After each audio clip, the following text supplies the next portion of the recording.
Um artista abstrato quer criar duas pinturas de triângulos proporcionais. As dimensões de uma pintura são mostradas. É essa aqui de cima. Qual é o comprimento dos dois lados que faltam na segunda pintura? Então, existem duas pinturas de triângulos proporcionais, ou uma maneira de pensar sobre isso vai ser dois triângulos que são semelhantes, e na verdade sabemos, com base em como esses triângulos são marcados, que eles são triângulos semelhantes. E você tem esse ângulo com esses dois arcos bem aqui, tem a mesma medida como aquele ângulo bem ali. Esse ângulo com os três arcos tem as mesmas medidas que esse ângulo bem aqui, e que esse ângulo, vou fazer com uma nova cor, com um arco tem a mesma medida que esse ângulo aqui. Se os arcos dos ângulos correspondentes têm as mesmas medidas dos ângulos correspondentes, eles são congruentes, então a gente sabe que esses são triângulos semelhantes.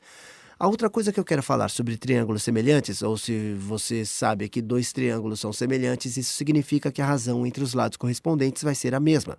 Vamos olhar para os lados correspondentes e em seguida tentar descobrir aquela mesma razão ou usar aquela mesma razão para que possamos descobrir o lado que está faltando.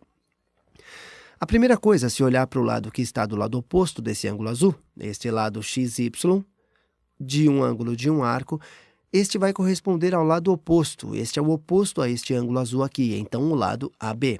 Estes são os lados correspondentes que também pode ver como um lado entre o laranja e o vermelho. O lado entre o laranja e o vermelho. Da mesma forma, esse lado, que é o oposto ao ângulo laranja, isso é o oposto do laranja, o ângulo de arco duplo vai corresponder a esse lado que é o oposto de laranja, o ângulo do arco duplo, ou você pode ver isso como um lado, isso é entre o vermelho e o ângulo azul. E então, finalmente, temos esse lado, o qual é oposto ao ângulo vermelho, que é o oposto ao ângulo vermelho. Entre o azul e os ângulos em laranja vai corresponder a esse lado que é oposto ao ângulo vermelho, e entre o azul e os ângulos laranja. Então, o que isso nos diz é que a relação que conhecemos, já que eles são semelhantes, a relação entre os lados correspondentes vai ser a mesma. A razão entre esses dois lados, AB para XY. A proporção entre o comprimento do lado AB e o comprimento do lado XY vai ser igual à razão entre o comprimento do lado BC e o comprimento do lado YZ, que vai ser igual à relação de AC para XZ. E eles nos mostram o que alguns desses comprimentos são.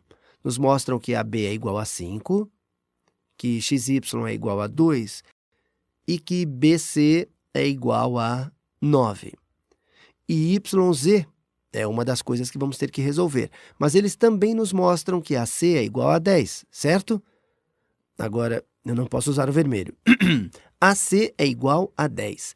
E também temos que resolver para XZ. Então, podemos realmente obter isso. Você sabe, essa igualdade tripla, nós podemos realmente criar duas equações separadas, cada uma das quais tem um desconhecido. Então, poderemos resolver para esse desconhecido. O primeiro é que você tem 5 meios é igual a 9 sobre YZ. E para calcular YZ, existem várias formas de fazer isso. Você poderia apenas ver que podemos multiplicar YZ dos dois lados, multiplique os dois lados por YZ, e podemos multiplicar os dois lados por 2/5. Mas vamos dar um passo de cada vez. Então, você começa YZ vezes 5 meios, vezes 5 meios é igual a 9, e então pode multiplicar os dois lados pelo inverso de 5 meios. Então, multiplica os dois lados por 2/5, e estamos fazendo isso para que possamos isolar o YZ. E então, esse bem aqui, esses anulam no lado esquerdo, ficamos com apenas YZ, e no lado direito estamos à esquerda, com 9 vezes 2, 18 sobre 5, e podemos transformar, essa é a mesma coisa se escrevemos como um número misto. 5 cabe no 18 3 vezes com um resto de 3. Então, é 3 e 3/5, que é a mesma coisa que 3,6. YZ aqui vai ser 3,6. Achamos um dos lados. Agora temos que descobrir o que é XZ, e, portanto, aqui sabemos que 5 meios vai ser igual a 10 sobre XZ. E, mais uma vez, vamos multiplicar. Há várias maneiras para a gente fazer isso. Pode virar os dois lados dessa equação. Então, poderia dizer E por isso essa é uma maneira um pouco diferente da que fizemos. Dessa forma, então, há várias maneiras de resolver. Você poderia dizer que 2 sobre 5 é igual a xz sobre 10.